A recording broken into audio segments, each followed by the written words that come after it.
ছোট ব্যবসায় উন্নতির জন্য কয়েকটি ভালো টোটকা। প্রতিদিন দোকান খোলার সময় ধূপ ও দীপ জ্বালিয়ে লক্ষ্মী মা এবং গণেশজির সামনে প্রণাম করুন।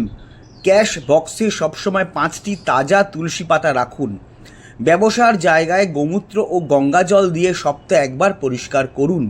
দোকানের দক্ষিণ পশ্চিম কোণে এক জোড়া লাল সুতো বাঁধা শঙ্খ রাখুন। প্রতিবার দোকান বন্ধ করার পর দরজার কাছে একটি লেবু রেখে দিন, পরদিন বদলে ফেলুন। প্রতি শনিবার এক মুঠো সর্ষে, লাল শুকনো লঙ্কা ও লবণ ব্যবসার জায়গায় ঘুরিয়ে দূরে ফেলে দিন।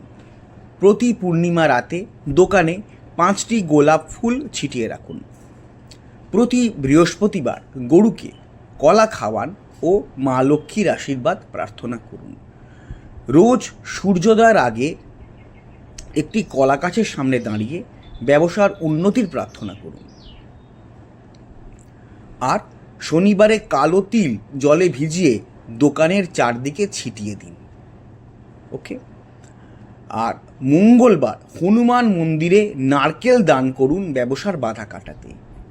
বৃহস্পতিবার ভগবান বিষ্ণুর নামে একটি প্রদীপ জ্বালান, দোকানের মধ্যেই জ্বালাবেন, ভগবান বিষ্ণুকে অর্পণ করুন। শুক্রবারে দোকানে কামিনী ফুল নিয়ে আসুন এবং মা লক্ষ্মীর পুজো করুন। এটি পরপর 3টে শুক্রবার করতে পারেন। আর চেক বই বা ক্যাশ বইয়ের ওপর হলুদ সুতো দিয়ে বাঁধা একটি রুমাল রেখে দিন। হলুদ সুতো দিয়ে বাঁধা একটি রুমাল রেখে দিন যতদিন কাজ করবেন। কি চেক বই বা ক্যাশ বইয়ের ওপর হলুদ সুতো দিয়ে বাঁধা একটি রুমাল রেখে দিন। আচ্ছা, নতুন মাসে প্রথম দিন অর্থাৎ পয়লা বৈশাখে দোকানে মিষ্টান্ন বিতরণ করুন, অনেকেই এটা করে থাকেন।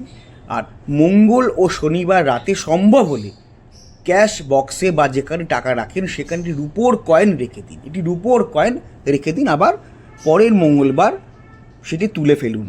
অর্থাৎ একটি মঙ্গলবার একটি রুপোর কয়েন আপনার ক্যাশ বক্সে রাখুন, পরের মঙ্গলবার তুলে রেখে দিন।